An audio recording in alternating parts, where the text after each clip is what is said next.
The President.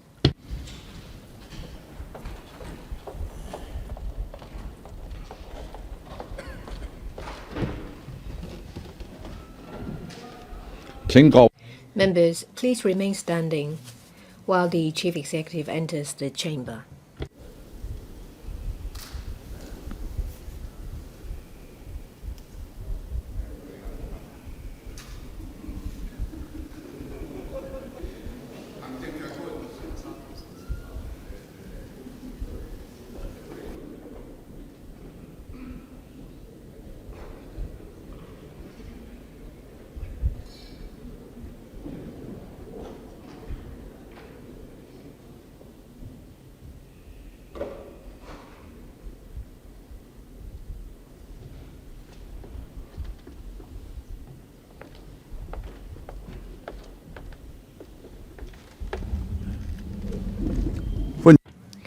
Chief Executive, welcome to the meeting. And I'll call upon the Chief Executive to first address the Council. President, this is the first time I come to the LegCo in 2024. I wish you all a good New Year. And I'd also like to wish you all a good Year of the Dragon. The purpose of the Chief Executive Interactive Question and Answer session is to create higher value for governance of Hong Kong under One Country, Two Systems and the Patriots administering Hong Kong. We've already had 2 of these sessions. In previous sessions, I heard members' views directly. In the sessions, I answered questions. We had an interactive sessions covering building Hong Kong into an international education hub, development of art and culture industry, enhancing the emergency response capability of the GBA. These sessions are constructive and enlightening. A lot of your views expressed have already been incorporated in the 2023 policy address. This shows the value of the session. Today, we will cover 2 topics. These are topics that I am concerned with. First, in the face of intense geopolitical tension, Hong Kong's economy is subject to volatilities because of external environment. We want to promote mega event economy to attract more visitors to come to Hong Kong. We want to turn the number of visitors into amount of consumption spending. We want to boost our economy and want to share the fruit of our economic development with Hong Kong people. We would also like to consolidate Hong Kong's position as a mega event capital. The second topic is Basic Law Article 23 legislation. The legislation of Article 23 is our constitutional duty. External forces are always on the verge to try to affect our national security. We have risks to our national security. We want to prevent these risks. If we can preserve our national security, then Hong Kong can move ahead and develop our economy, explore markets, develop business opportunities, improve people's livelihood without any worries. I would like to use this session to hear members' views. I look forward to the interactive session with members. The question and answer session will comprise 2 parts, the details of which are set out in the appendix to the script. Members have been informed that the speaking time for each member is 2 minutes. Members may put questions to the Chief Executive or express their views or both when they speak. The topic of the first part is promoting mega event economy. Members who wish to speak in this part, please press the request to speak button. Chief Executive, please speak on part 1. Thank you, President. The topic of the first part is promoting mega event economy. Since the full opening of our borders at the beginning of last year, Hong Kong has hosted a number of mega events, including international conferences, art exhibitions, sports mega events, as well as entertainment events. These mega events will continue this year. Hosting mega events will enhance Hong Kong's appeal and increase business opportunities. Mega event economy will bring enormous economic benefit to us. Different events, say for example on sports, on culture and meetings, will bring economic benefits to sectors such as tourism, hotel, catering and retail. It shows that every 1.5 million visitors will bring 0.1 percentage point increase in our GDP. We have business leaders, artists and athletes coming to Hong Kong to take part in these events. A lot of them are opinion leaders. They are influencers in their own field. They make use of their own network or their social media website to publish Hong Kong's vibrant life. We have an advantage to attract more mega events to take place here. What I'd like to ask members is that how can the government and the sectors work together to attract more mega events to come to Hong Kong? While the government's building a platform to promote Hong Kong, how can the sector add value to these events? How can visitor experience be enhanced in order to attract more visitors to come? Practitioners, what can they do to turn visitors into spending power? I look forward to the session. Mr. Paul Tse. President, the general atmosphere and people's sentiment will directly affect whether a mega event will be successful. Perhaps because of low level of public money in the treasury, it seems that the government is tightening its enforcement of crossing roads without abiding the law, as well as clamping on operation of catering businesses and restaurant. It seems that the government is getting closer to mainland visitors who don't pay tax but distancing themselves from taxpayers in Hong Kong. People feel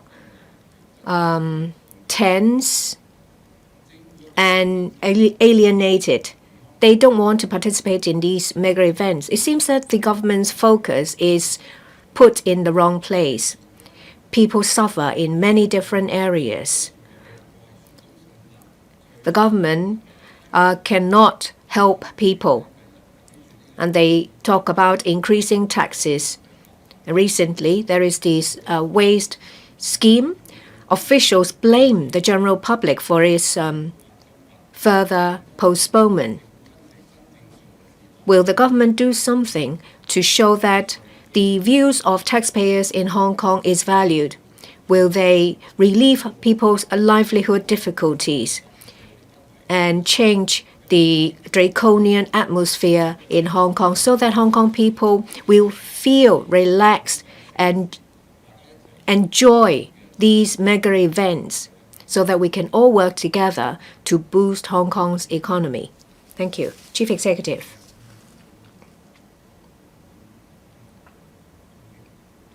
Hong Kong faces many challenges.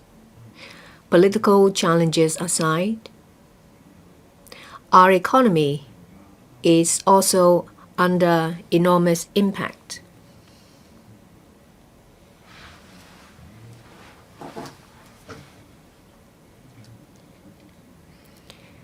The equity market, the stock market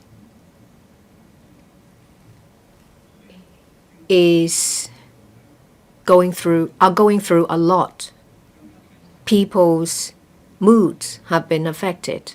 What we can do is to try to do better ourselves and to make us more competitive. The real way to go forward is not a pessimistic one. We have nighttime economy, we have night and day vibe activities to attract people.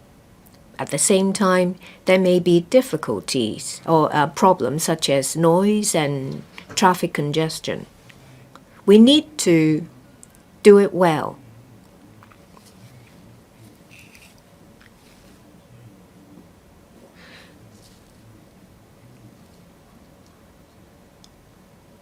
We still need to be law-abiding. We need to strike a balance. If we go along the wrong path and form the wrong idea, that is not something we want to see. I strongly object to commentaries that stoke conflicts. The government's job is to take care of the needs of different sectors and different people. Of course, sometimes a policy will bring 100% benefit to a certain group of people, but a smaller benefit to different other groups.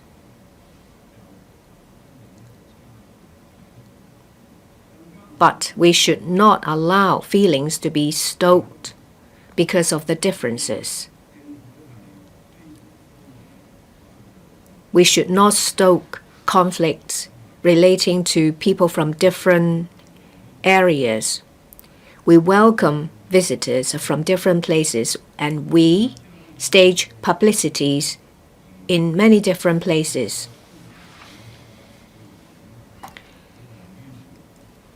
A description that creates conflict is wrong. I have the duty to guide our community along the right line of thinking. We should prevent minor conflicts from snowballing. We now have patriots administering Hong Kong. If we don't work together, and if instead we spread negative vibes and erroneous messages, then we should speak out against them. I have heard some rather dangerous terms used. It brings to mind what happened in 2019, the black-led violence, and the adjectives we heard at that time that are anti-revolutionary. When we spot these adverse narratives, we have to stop it immediately. That should be our consensus. We do have a series of events promoted. They may at the same time create minor problems, but it should not stop us from doing the right thing. I am aware that you look forward to new lines of thinking from the government to boost our economy further.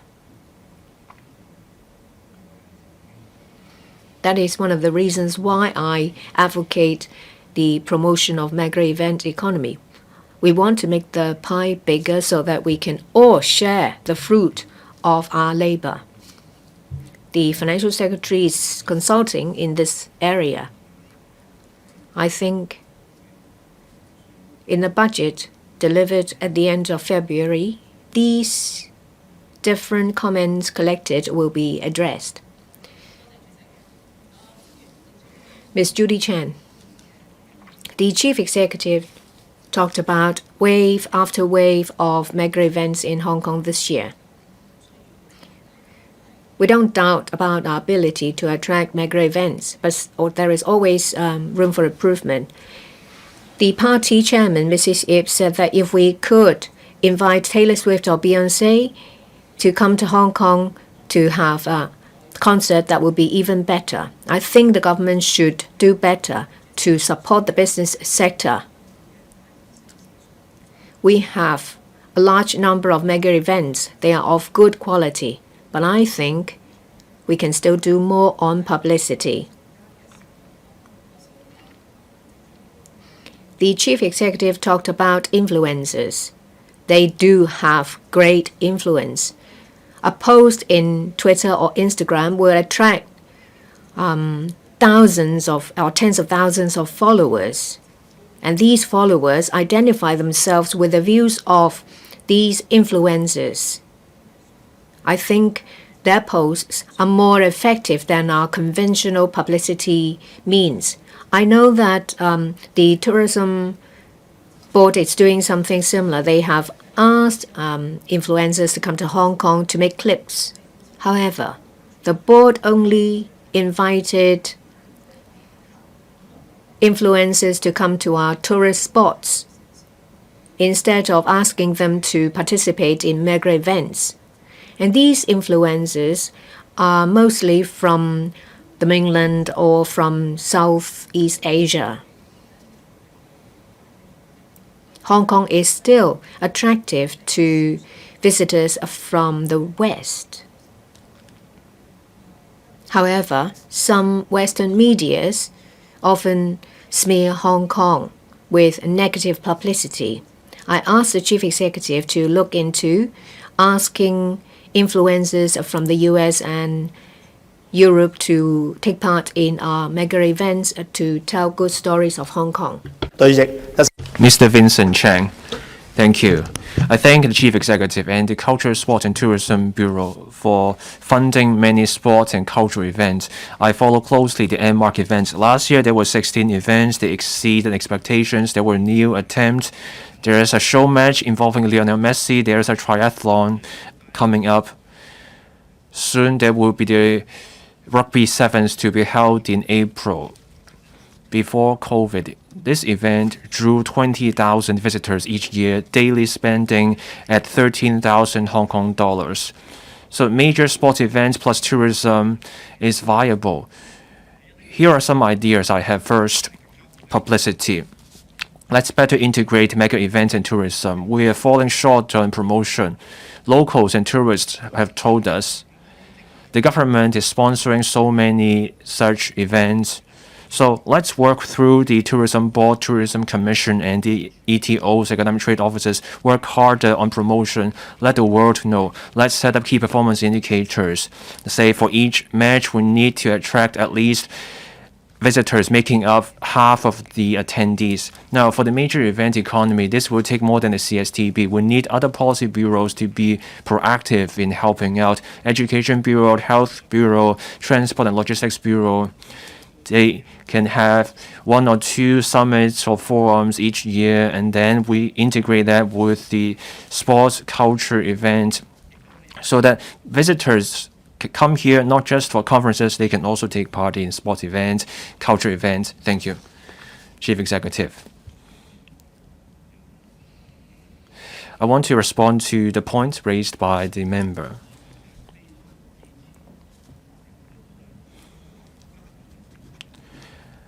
I support the holding of different mega events in Hong Kong,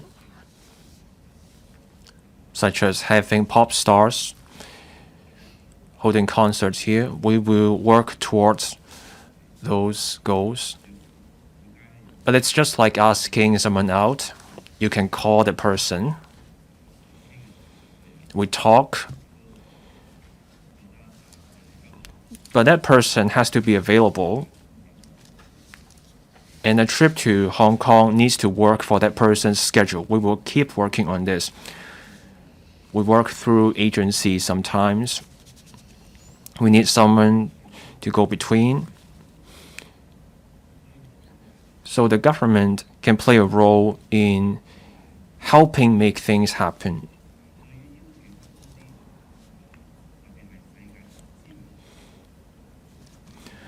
On inviting renowned people, maybe they're pop stars or other performers,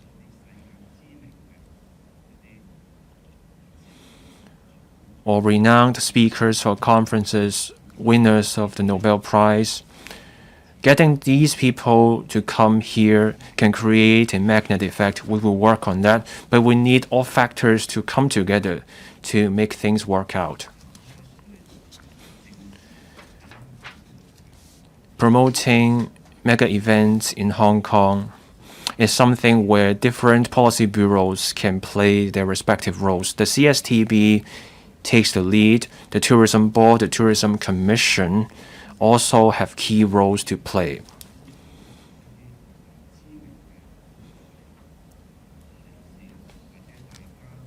On inviting celebrities and getting major sport events to town, these commissions and board have achieved results. We have seen attendance of over 1 million visitors to some major events in the past. Other bureaus also have a part to play. As Mr. Vincent Chang said, we're holding the Asian Financial Forum. That's where the Financial Services and the Treasury Bureau is doing its work in promoting a conference economy. The Commerce and Economic Development Bureau also helps hold events such as the Belt and Road Forum. On transport and logistics or port development, the Transport and Logistics Bureau also holds conferences on this front. So bureaus have their respective roles to play.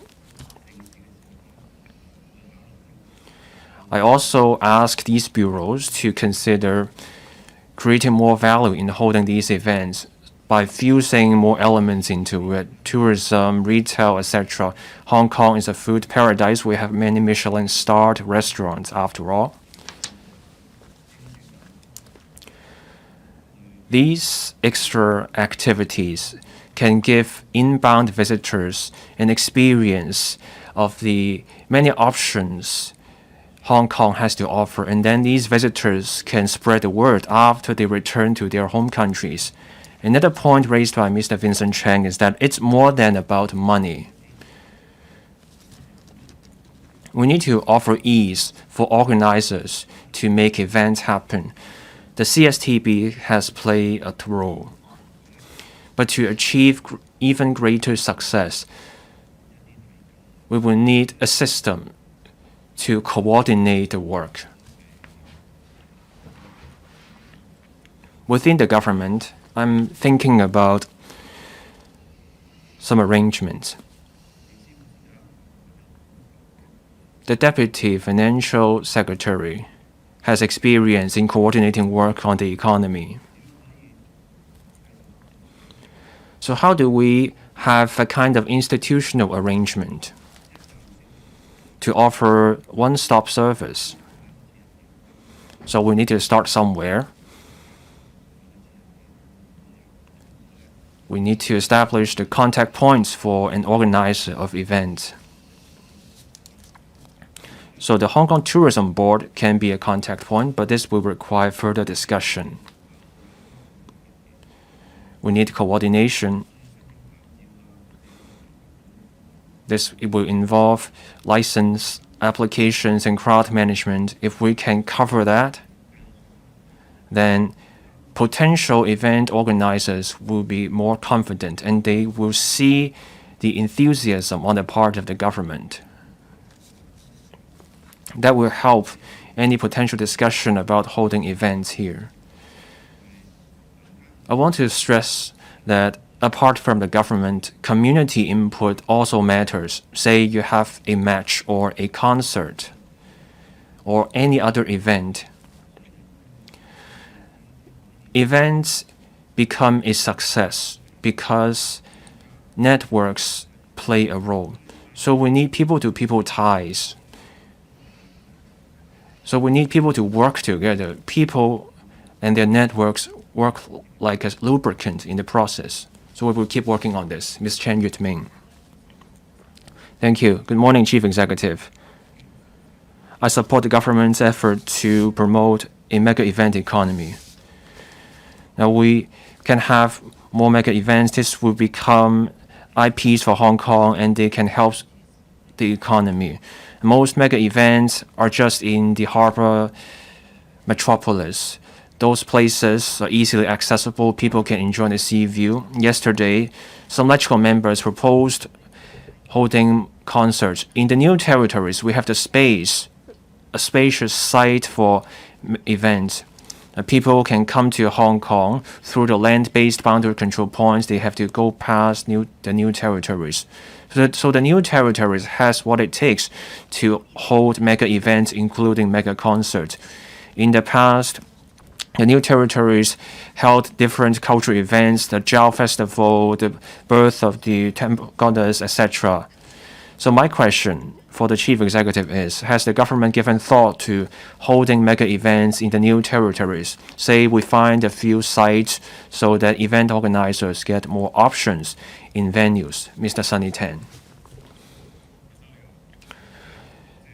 Good morning, Chief Executive. I thank the Chief Executive for adopting our idea by holding Fashion Week in Hong Kong. This will be a mega event. This can help promote the mega event economy and boost the economy. To bring more mega events to town, we need foresight and also competitive hardware and software. Let's look at the venue. In Tokyo, they have the arena with seats for 120,000 people. In Seoul, a stadium can accommodate 70,000 people. Let's come back to Hong Kong. The closest we get is the Kai-Tak Sports Park to be completed, which can accommodate 50,000 people. Now, software. Many Asian countries have local bodies to coordinate measures about transport and catering arrangements. So my point is, how do we make a medium to long-term plan to foster the mega event economy? And how do we be more aggressive and have foresight in boosting our competitive edge to make up for where we're weak in our hardware and software? How can we do more in our culture, sports, and tourism facilities, apart from the Xiju Center? Can we have landmark buildings like the Sydney Opera House to boost our mega event economy? Chief Executive. I thank Ms. Chen Yudming and Mr. Sunny Tan for their ideas and questions. So it's about venues and also software. Now, on venues, Hong Kong needs to work harder.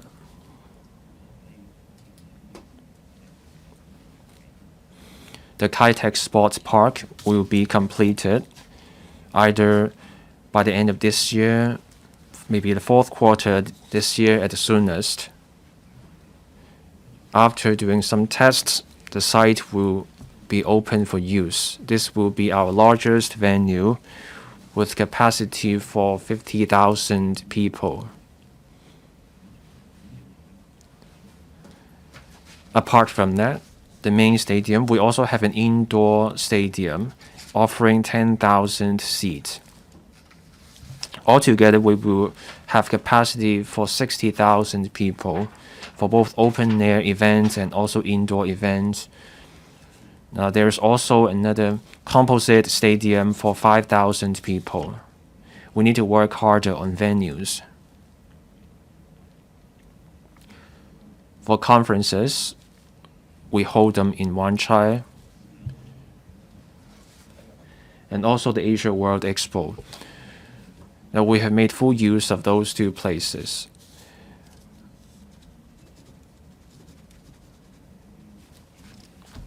For exhibitions, we have plans to redevelop some buildings, government buildings, to be redeveloped or repurposed for exhibitions. Now for the Asia World Expo, there will be works on expanding the facility.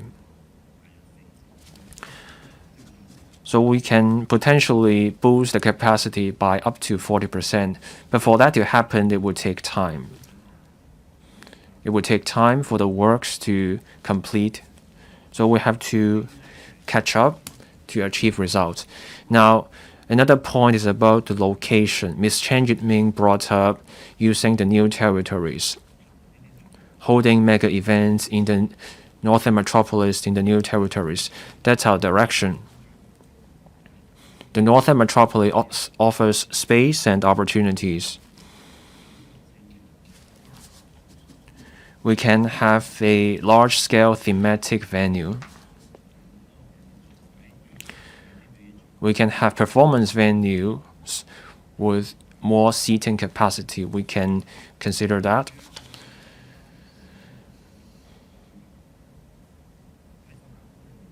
Another option we can explore is this. Across districts, there are district theme events. Between mega events and district events, I want to create thematic events that can come up again and again. Mr. Perry Yu offered a possibility. So, culture plus tourism, such as heritage tourism. In the new territories, there are walled villages.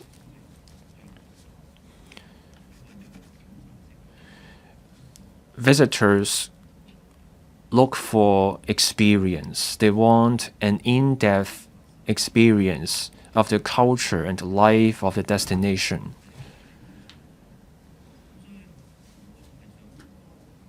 So I want diversified development in our development. We don't take a single approach. We instead take a diversified approach. So aside from mega events, we're also working on district level events. And then in between,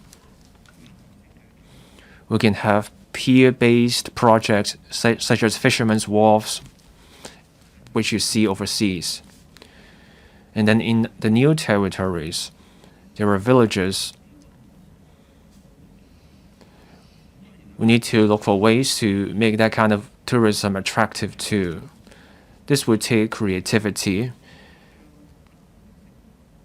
and committed people who can bring out the features of these places.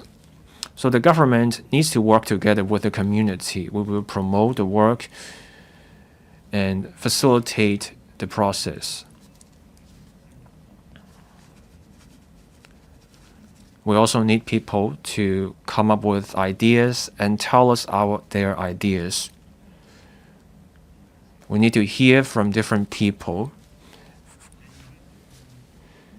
Now, on software,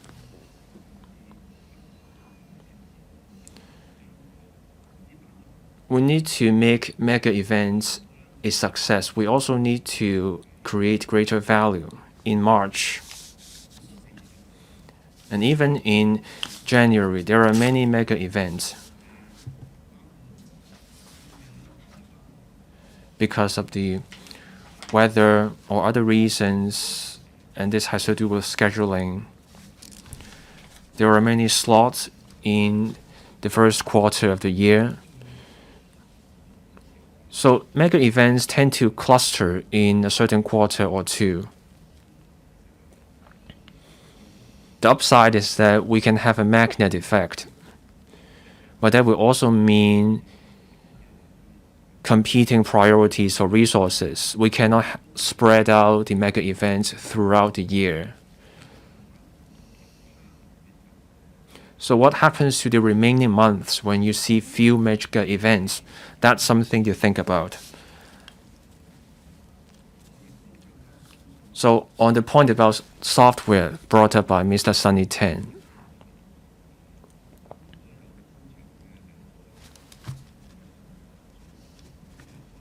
a high-level coordination group overseeing the work,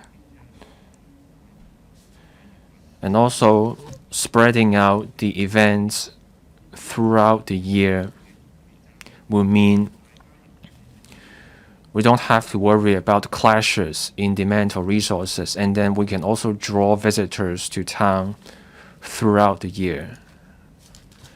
That's how we can make the best use of our capacity. I thank the member for his comment. 多謝。 Mr. Chen Pui Leung, thank you. I have a suggestion and a question.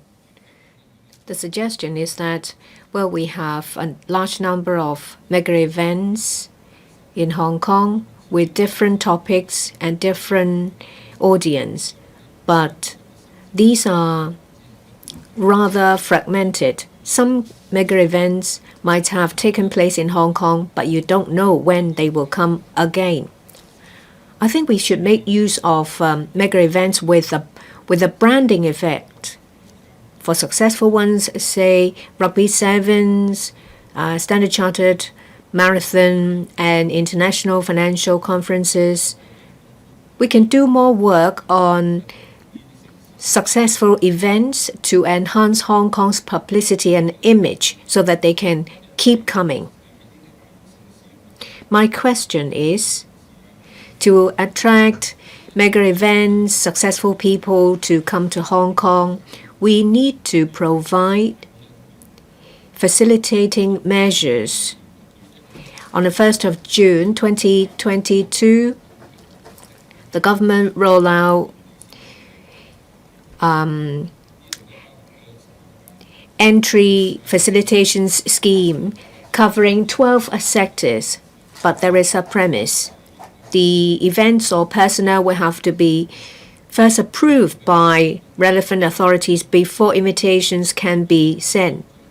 Of these 12 sectors, so far, there is one that is close to mega events, that is art, culture, and mega events.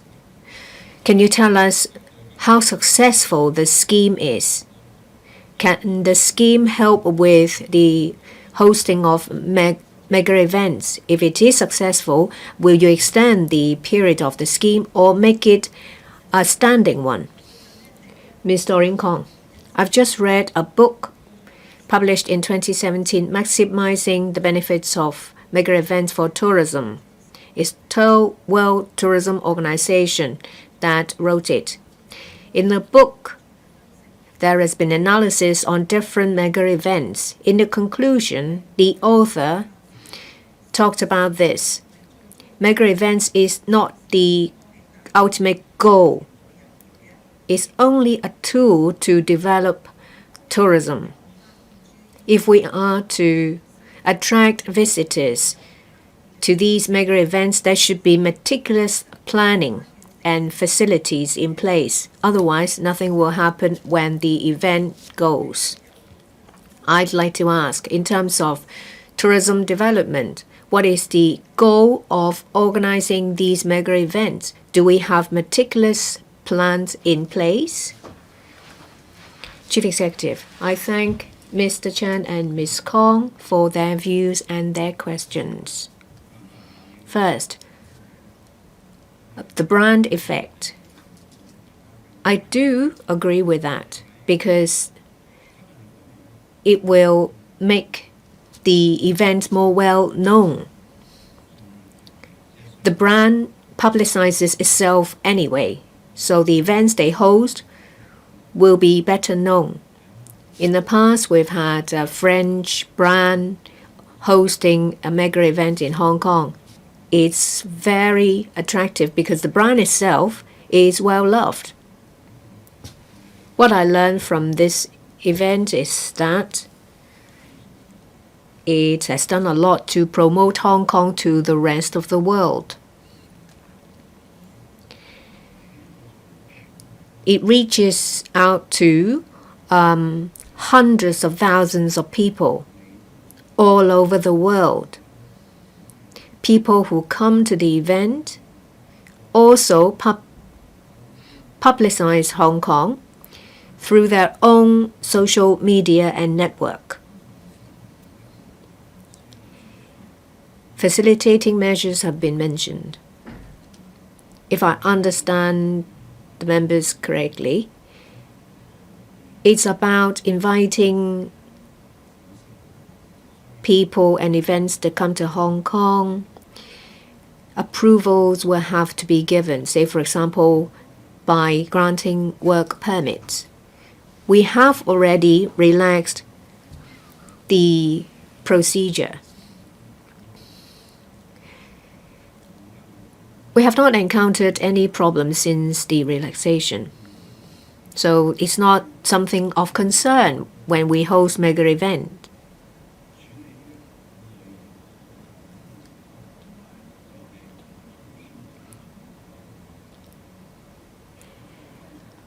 The problems that may arise is beyond the scope of the CSTB. I mentioned about a coordinating committee headed by the Deputy Financial Secretary. I'm sure that the problems will be easily ironed out. Just now, a member talked about hosting mega events being a means and a tool. I agree, yes. Mega events is a tool, it's at the same time a goal. It's a tool because it brings economic benefits.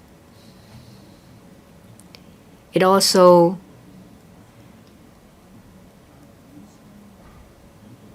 advertises Hong Kong, but itself is a goal because it brings a lot of benefits.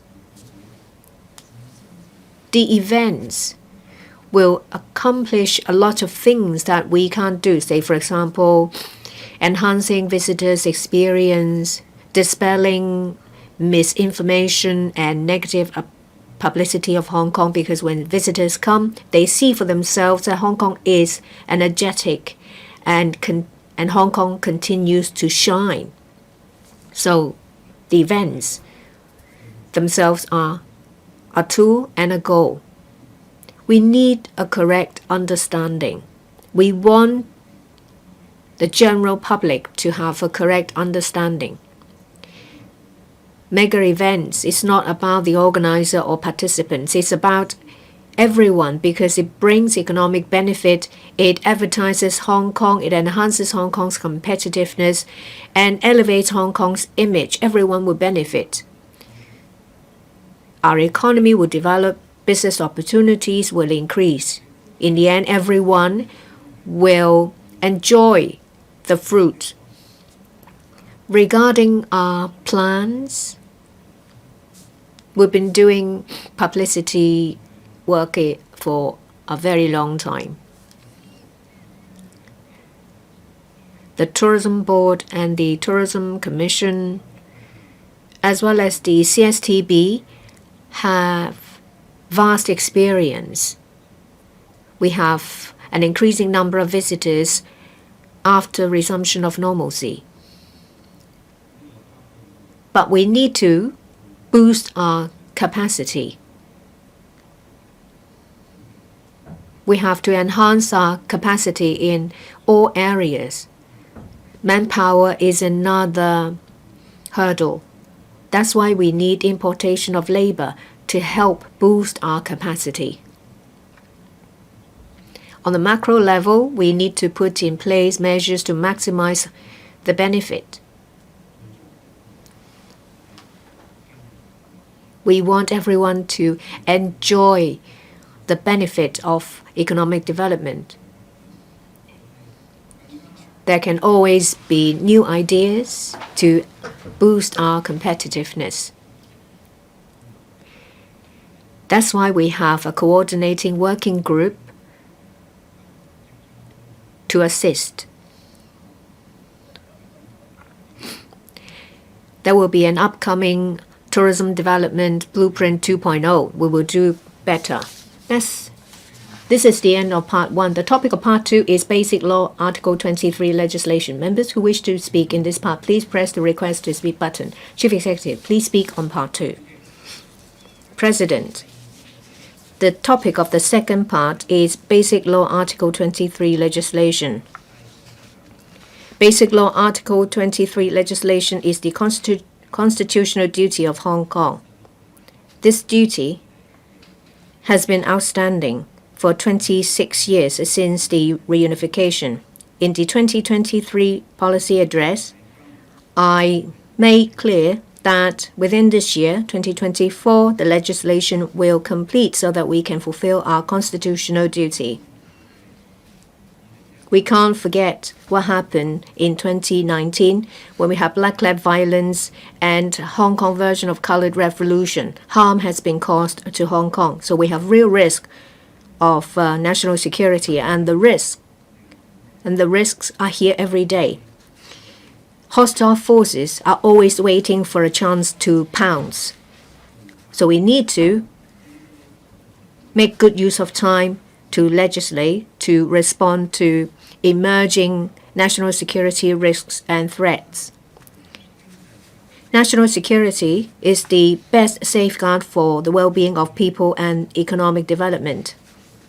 Mr. Xia Baolong of the Hong Kong Macau office in April last year on the National Security Education Day speak as a keynote speaker. He said that everything seems to be calm in Hong Kong, but there are undercurrents. The root of chaos has not been eradicated. We still need to strengthen our foundation for stability. We have to guard against emerging risks. We have to be vigilant against forces trying to stir up trouble in Hong Kong. Anti-China, anti-Hong Kong elements want to stir up trouble under the pretense of livelihood issues and economic development. We should not let our guard down. Mr. Xia, in December last year, in the 10th anniversary celebration ceremony of an organization, said all of Hong Kong should be on the same side as the Hong Kong SAR government. We should take concrete actions to ensure that the weakness that caused a threat to national security removed so that we can focus on developing our economy. We want to let investors know that they can invest here and start their business here, and everyone can chase for their dreams without having any worries. On the 28th of May 2020, the National People's Congress made a decision to authorize the NPC Standing Committee to enact the Hong Kong National Security Law. They required the Hong Kong SAR to strengthen the bodies in charge of national security, the implementation system, and enforcement capabilities. Article 7 of the National Security Law stipulates that the Hong Kong SAR shall complete as early as possible legislation for safeguarding national security as stipulated in the Basic Law and shall refine the relevant laws. What I'd like to ask members is, in fulfilling our duty, our legal and constitutional duty, how do we deal with the interface and complementarity between Article 23 and the NPC decision in 2020, as well as the Hong Kong National Security Law? And in face of growing geopolitical tension and threats to national security emerging anytime, as well as the rapid advancement in technology and the clandestine nature of espionage, as well as the emerging risk of national security, how can we ensure that Article 23 legislation will be forward-looking, will be effective in responding to unanticipated new risks, and to tackle emerging risks in order to safeguard national security and ensure Hong Kong's long-term stability and prosperity? I look forward to hearing from you all. Chief Executive, I'm sure that majority of Hong Kong people fully understand their constitution, their duty to ensure national security and the importance of legislating for Basic Law Article 23. However, in the past, when it comes to policy formulation, a lot of people with a hidden agenda take certain words out of context and created conflicts. I see that the concern of Hong Kong people these days is whether the legislation is easily comprehensible, whether someone will inadvertently break the law. Most of the legislation is in English. The Chinese is only a translation, and there may be different ways of interpretation of the texts. How can the government enhance publicity so that the laws will be easily understood and correct information is disseminated to give them peace of mind? Mr. Edmund Wong. For various reasons, there has been different obstacles in the legislation of Article 23. This year, the government is going to introduce the National Security Bill to LegCo. Hong Kong has a duty to complete the task, to fulfill our constitutional duty. We now see widespread application of AI. There are cases of abuse. Recently, there is an AI-generated video clip using past clips of the chief executive to create a fake video clip that is fraudulent. Apart from these investment scams, people with hidden agendas also use big data and AI to engage in activities that undermine national security. So we all have to be extra cautious. In order to ensure national security, we have to make sure that AI is safe. We all have to make sure that data is safe. I'd like to ask the chief executive, when you legislate for national security, will you cover these two areas in relation to data exchange across the boundary? It's something that has to be done, and we have the duty to ensure data security. So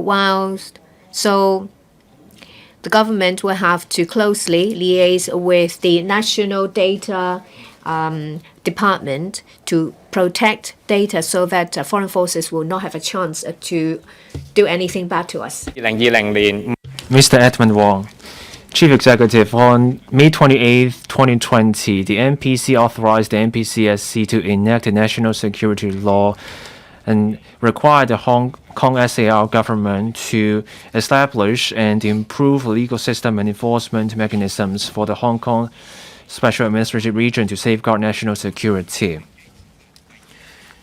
The law also says that Hong Kong should complete as early as possible legislation to safeguard national security. As our government fulfills this constitutional duty, how should we handle the way the national security law interact with the future legislation for Basic Law Article 23? Chief Executive, I've heard the comments from Reverend Peter Kuhn, Professor William Wong, and Mr. Edmund Wong.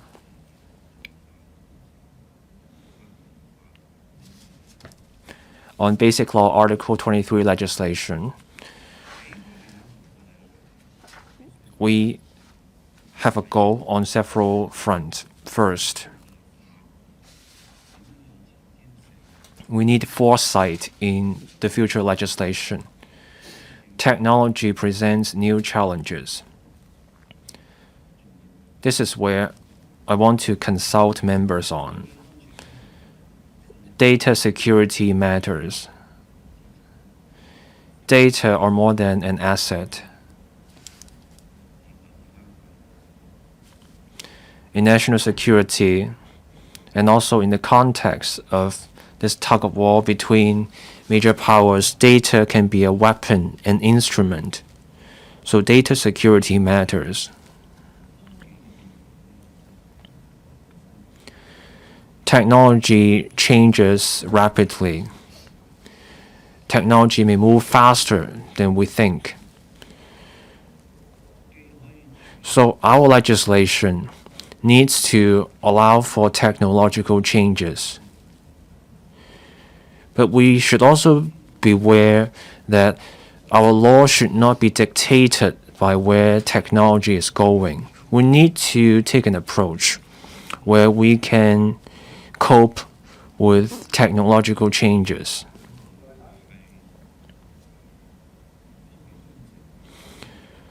So a technology-neutral approach may be an option. Artificial intelligence may go wherever it goes, and then there may be future abuses about AI and big data. A technology-neutral approach will mean we don't need amendment just because there are future changes in the technology. So that's what I mean by foresight.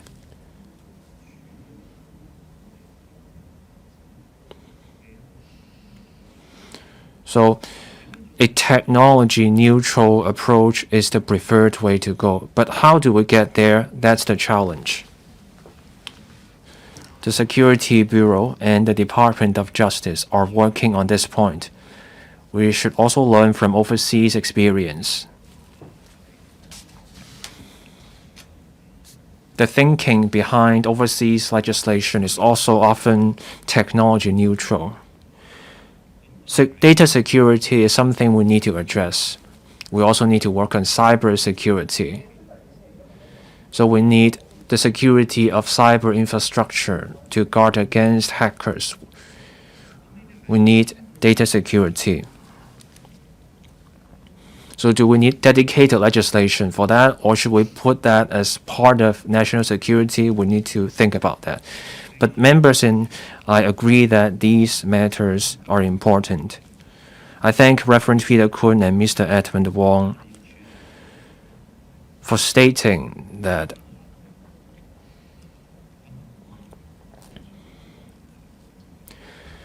we need to properly handle the way the national security law, the future legislation for basically Article 23 and the NPC's May 28th decision interact. But explanation matters. This is the most important work. I would take a systematic approach to the work. We will have several task forces to explain the work. The Secretary for Security and the Secretary for Justice and I will take the lead in explaining the legislation. But other bureaus will also be involved in promotion and explaining the legislative work. On coordination, we will have a team on core explanation and then another team on support.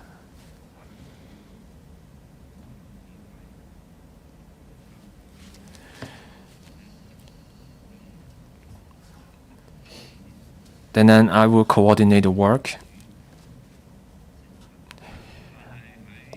The Secretary for Security, the Secretary for Justice, and I will be the lead officials on explaining the work.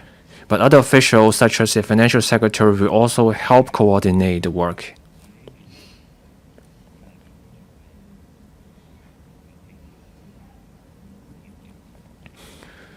So we will coordinate the work. There will be core explanation. Then there will also be a support team.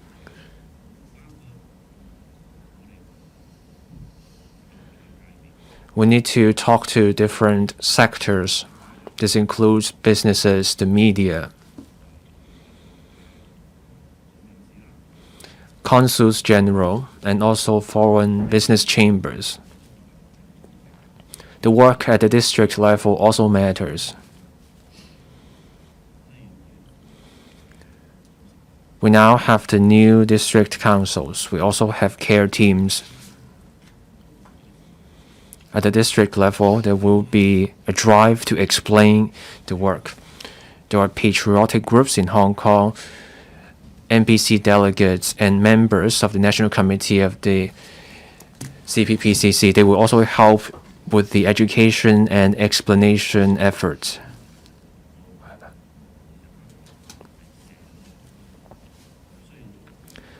The entire HKSAR needs to get involved. The government takes the lead. After 2019, there is a community consensus that we need to get national security right. The sooner we can get this right, the sooner we can put our minds at ease. So we need to work on this. We also need to explain the law to the international community. Government officials will do the work. But then I also hope that electoral members here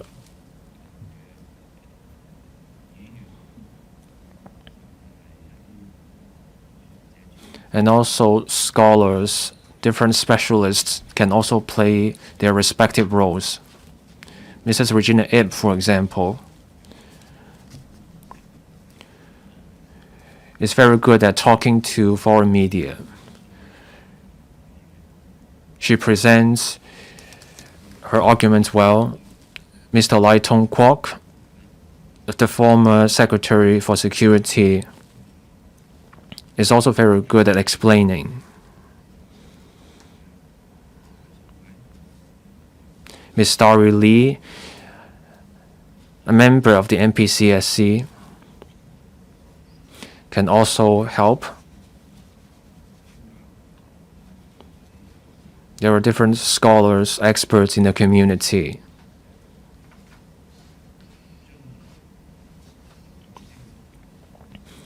They can also help explain the spirit behind the legislation to people. Countries everywhere have their own national security laws.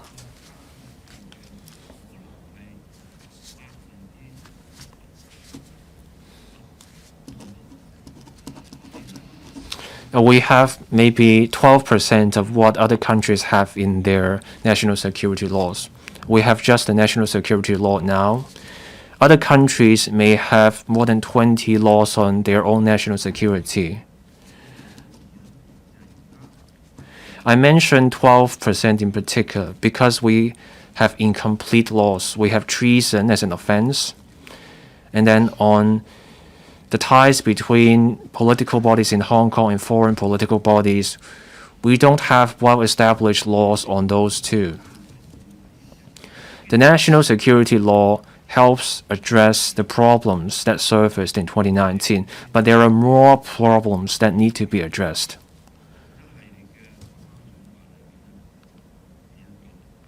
But we are only dealing part of the offenses that are covered by national security legislation elsewhere.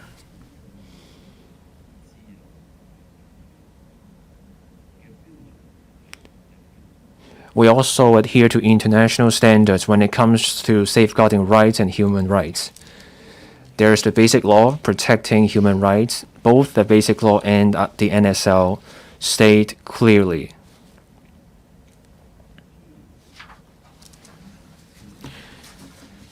We follow the International Covenant on Civil and Political Rights and also the International Covenant on Economic, Social, and Cultural Rights. These two covenants are applicable to Hong Kong.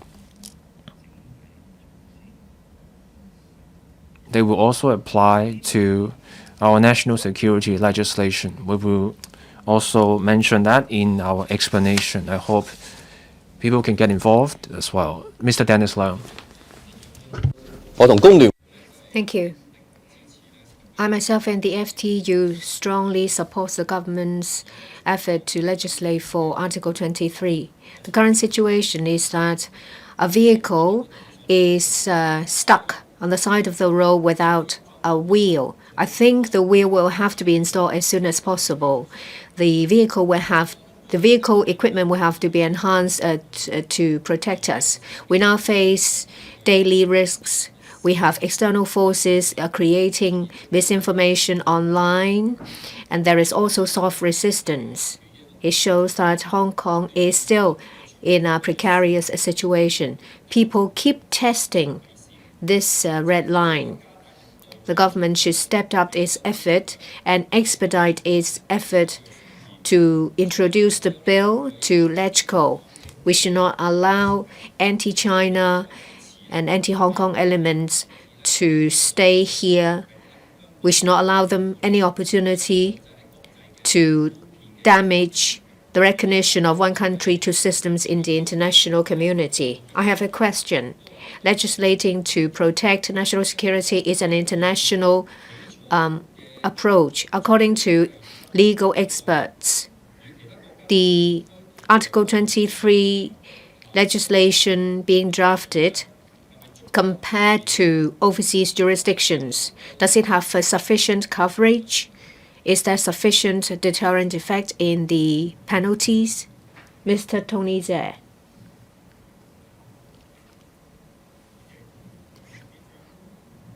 President, on behalf of 18 legislative members of G19, I express our support to the Hong Kong SAR government to fulfill its constitutional duty to legislate for Article 23. As the Chief Executive pointed out, it's been over 20 years since the reunification. A lot of Hong Kong people have gone through the turmoils created by black-led violence. We want to defend our territorial unity. We oppose to interference from external forces. We fully understand that legislation is crucial to ensuring the well-being of Hong Kong people as well as Hong Kong's long-term stability and prosperity. I'm happy to hear from the Chief Executive that he will do a good job of publicity and explanation because he knows it's important. There will be dedicated teams to take up the work. We are legislators. We can and we should assist the government in the explanation work to the general public. We have teams of experts. We can do our work well. Perhaps the Chief Executive can ask Policy Bureau and departments to provide support to us, perhaps in a form of information kit.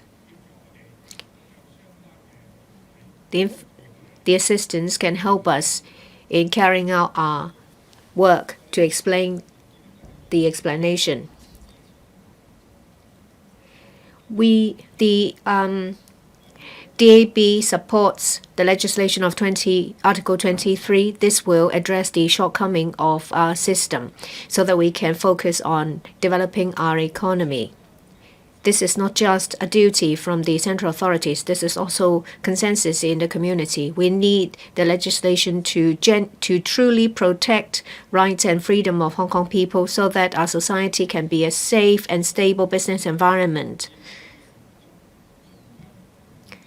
We need to complete the local legislation as soon as possible, and the work should not be taken up by government officials.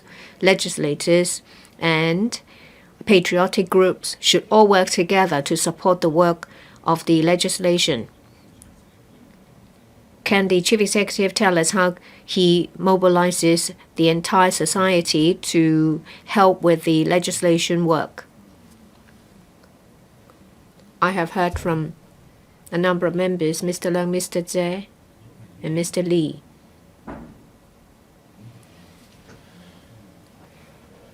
What they've said is actually in line with what I have in mind. I thank Mr. Leung for speaking out about the severity of the problem. The car is not just missing a wheel, but many other parts as well. As I said, that our legislation is only a small part compared to the national security legislation of other jurisdictions. And of course, the other jurisdictions, they have comprehensive legislation. From our research, we found that there are 21 pieces of legislation in the US that is about national security. In the UK, 14. In Canada, at least 9. Australia, at least 4. Singapore, we believe that there are at least 6 pieces of legislation on national security. New Zealand, 2. But in Hong Kong, only 1. That is the Hong Kong National Security Law, covering only 4 categories of crimes. So in the macro view of national security, we have a very small system. But of course, countries that will benefit when our national security is undermined will attack us. We need to protect us. I thank you for giving us a metaphor to help the public understand that we need to legislate as soon as possible to address the shortcoming. I'd like to also thank Mr. Zhe and Mr. Li.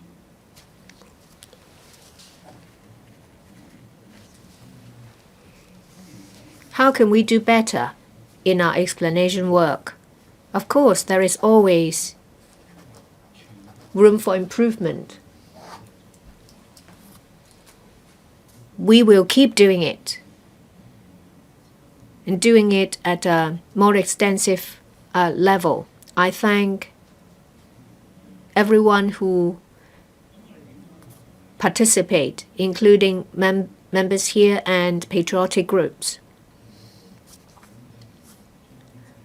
I agree that departments should provide information to you all.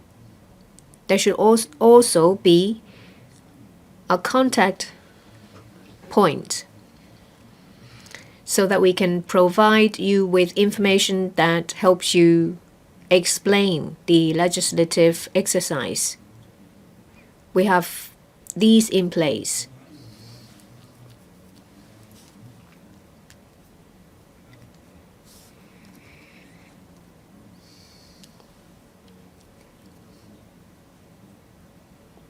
What makes me happy is that you all say that you will give me the support we need to take forward the legislative exercise.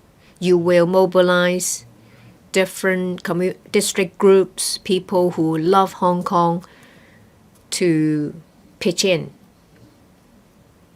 I'm sure with a concerted effort, we will be able to fulfill the constitutional duty that has been outstanding for 26 years. As I said in my introductory remark, that national security is the best safeguard for the well-being of people and economic development. When we have completed the legislation for Article 23, then we can focus without any worries on economic development and to resolve livelihood issues. Mr. Ma Fong Kwok, thank you. 21 years ago, when the National Security Legislative Provisions Bill was introduced to LegCo, I was one of the members in the Bills Committee, and I am the only one who is still serving. The bill lapsed. I found it extremely regrettable. Legislating for Article 23 is the constitutional duty of Hong Kong. That's what I think. Every time when I was asked what is the best time for legislation, I said that any time is a good time. We're only waiting for the government to make a move. It's always been my wish as a legislator to see Article 23 legislation enacted. Time has changed. First, there has been rapid changes in the geopolitical environment. And now in Hong Kong, we're moving from chaos to stability to prosperity. We've gone through a lot. The perpetrators of 2019 turmoil have either absconded or imprisoned. And people who have left Hong Kong under the protection of overseas organizations continue to organize activities trying to undermine us. The technological environment has also changed a lot. There are new emerging challenges on security in the digital environment.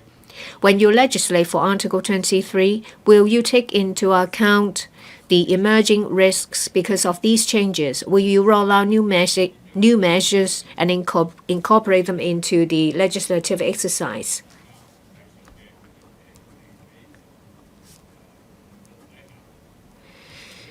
Some practitioners in the creative and culture industries have been misled into taking the wrong line of thinking. Will you do anything to help them? Mr. Jeffrey Lam, you have launched measures to ease people's livelihood issues, and those measures have worked.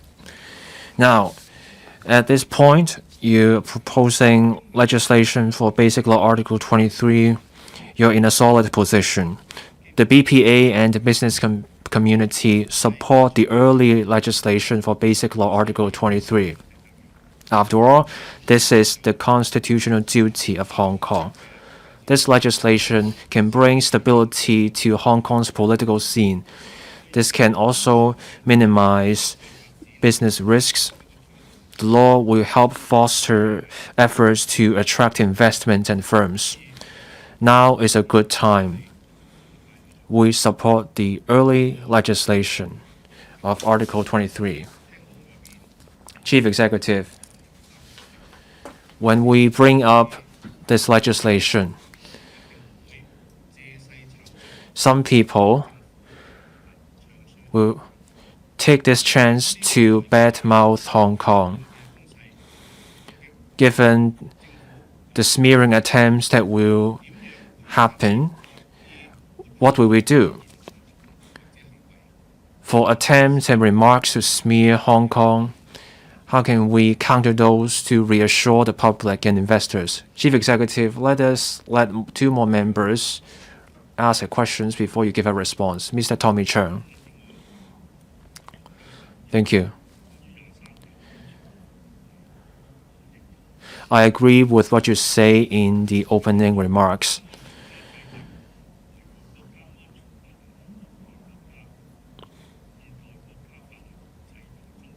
For any modern country, they have national security legislation. National security is a concept that applies everywhere. No place will tolerate a vacuum in national security. This is indisputable. Just as Mr. Ma Fong Kwok brought up 2003, I was also there at the Bills Committee in 2003. I was also at the Bills Committee.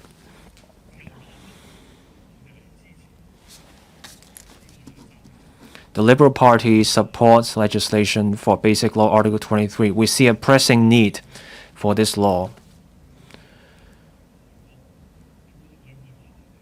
Chief Executive, you said guarding against foreign attempts to smear us.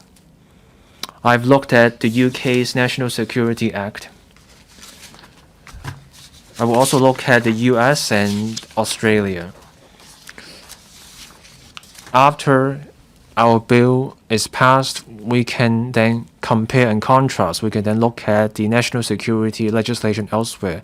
Chief Executive, can you get your colleagues to move fast by submitting the blue bill to LegCo swiftly? Mrs. Regina Ip.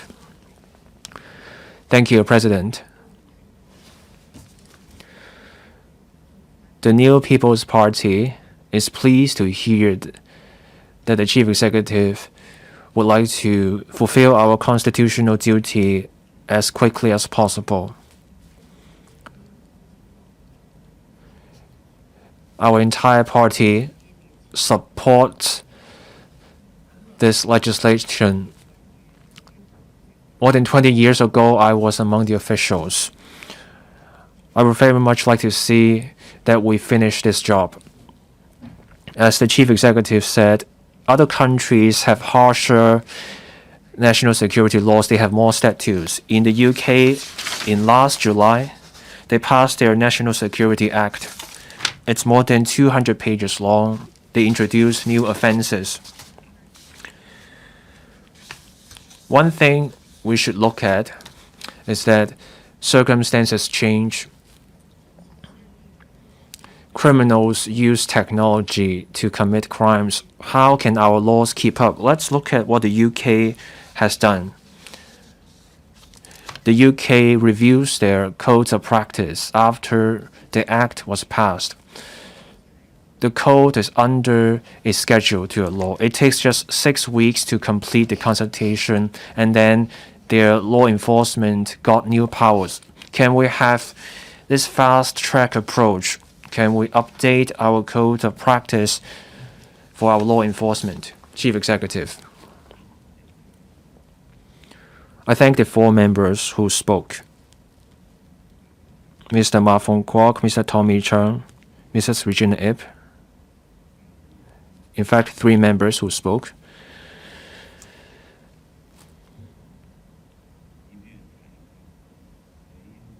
Mrs. Regina Ip brought up the UK's National Security Act, which was passed not too long ago. The UK has harsh national security laws.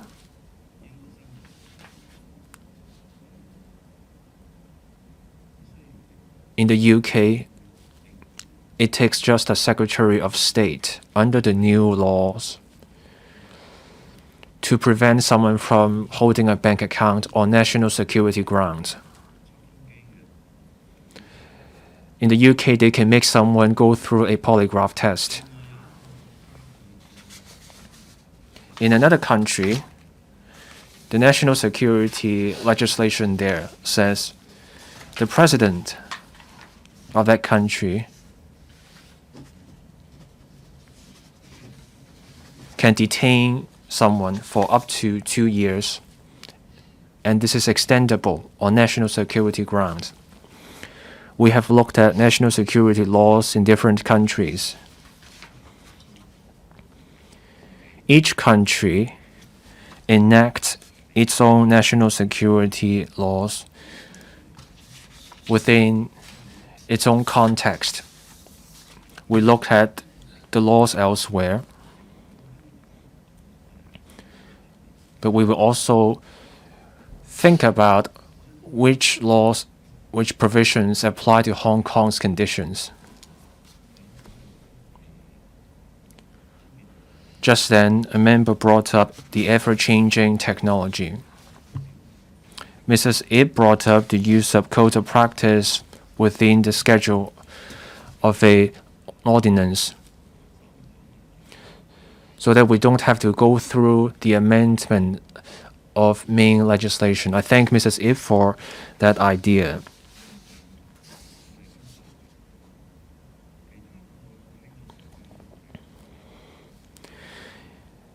For us, I've listened to members' comments.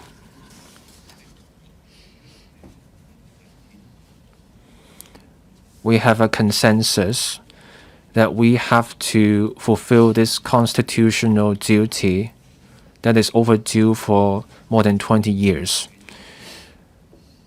How do we fill the gap? In 2019, we saw Black Clad riot. That was a wake-up call to us. We failed to get through the legislation back then. Hong Kong people don't realize the dangers lying out there. Many countries have been watching Hong Kong in a menacing way. But then the pain of 2019 came.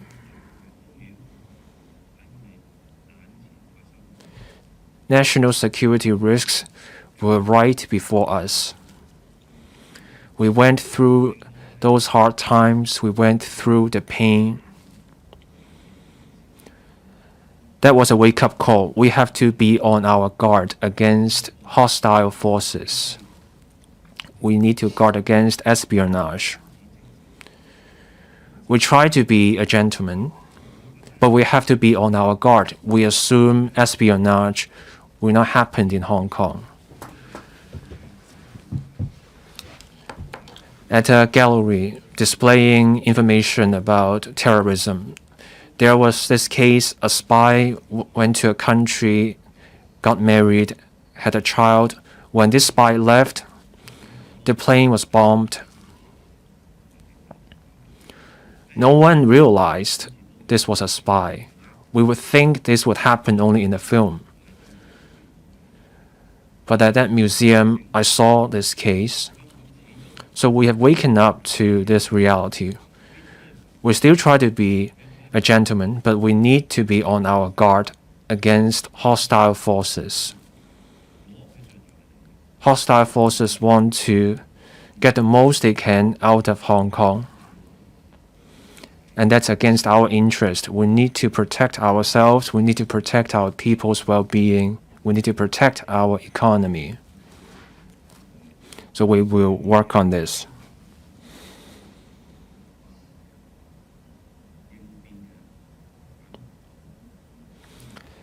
We also need to be able to counter. We've seen massive campaigns online to smear us, to distort facts in the past. We believe that will happen again this time around.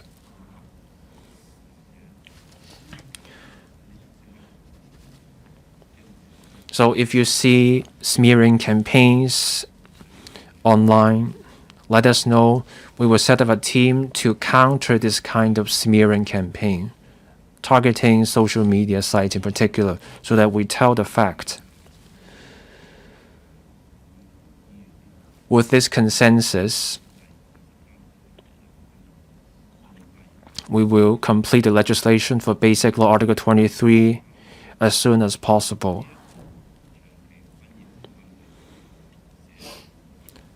This way, we can finish the job and then we can focus on the economy and development. Thank you, President.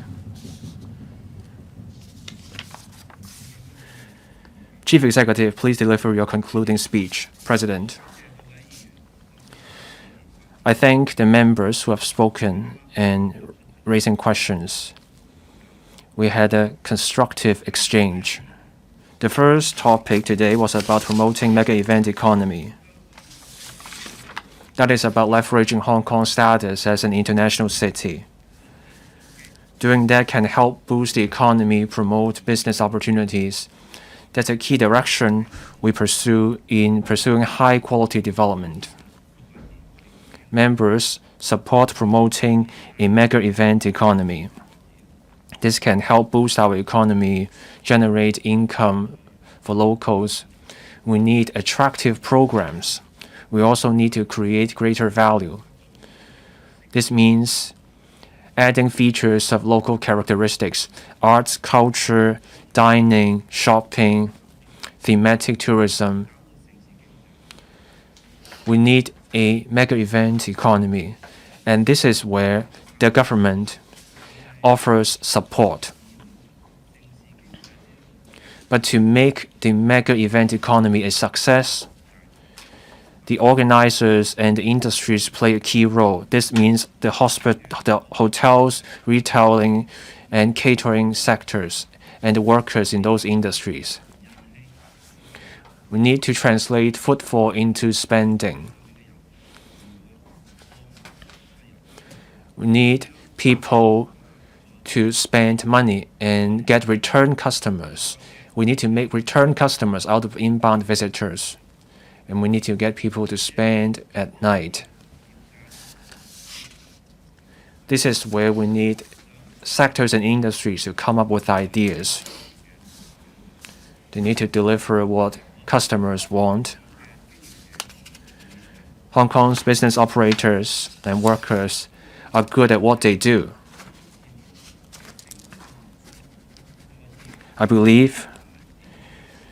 They can showcase what we have taken our pride in and what we've been so good at. For every 1.5 million visitors, we will get a 0.1% boost to our gross domestic product. After these visitors return to their home countries and cities, they can spread the word about their experience. That leads to a multiplier effect that will let more people know about the real Hong Kong and the many things to do in Hong Kong. Now, on the second topic, on Basic Law Article 23 legislation, this is a pressing task. We all agree that the sooner we get this legislation done, the better. Many members have spoken on this topic. They would like to see this legislation enacted as soon as possible so that we fulfill our constitutional duty and finish the job that we have left undone for 26 years. As we take forward the work, this future legislation needs to interact and complement the national security law and the May 28th decision of the MPC so that we improve and establish this system, legal system and enforcement mechanisms that are fit for purpose. The national security risks are real. They are always there. They can come up all of a sudden. Without national security, we cannot protect people's lives and property. Without national security, social order will come under immense threat. The economy will be held back. Without national security, foreign forces will exploit this vulnerability. We will see social turmoil, violence, crimes, all kinds of vandalism, and that will go on, and there will be no stability. I want to say this once again. This is from Director Xia Baolong. Hong Kong looks peaceful on the surface, but there are undercurrents. The roots of chaos have yet to be removed, while the foundation for order needs strengthening. We need to stay vigilant at all times against those anti-China forces working under the pretext of freedom, livelihood. Those forces play tricks. We need to stay alert. Director Xia also said the entire community in Hong Kong needs to be on the side of the government. They need to act in unity to address this weak link in national security so that we are well prepared and we can give our undivided attention to economic development. President, electoral members, the entire community needs to focus on our economy. The sooner we get our legislation for Basic Law Article 23 done and finish the job, the sooner we can give our undivided attention to improving the economy and improving people's lives. From my exchange with electoral members, I can see this strong consensus that the government should start the consultation and legislation for Basic Law Article 23. The sooner, the better. The preparations have reached the final stage. We are in the home stretch. Once again, I thank members for their ideas. I thank them for the inspiring and constructive comments. I will look into them and study them. Thank you.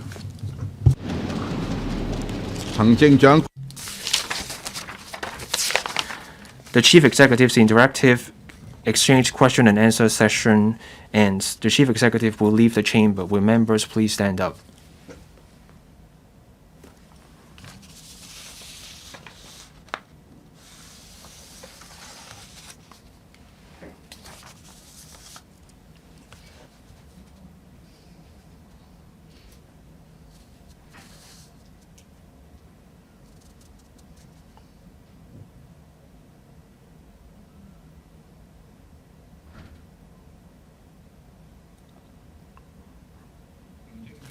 The Chief Executive's interactive exchange question and answer session ends. The Council will resume on 31st of January 2024 at 11.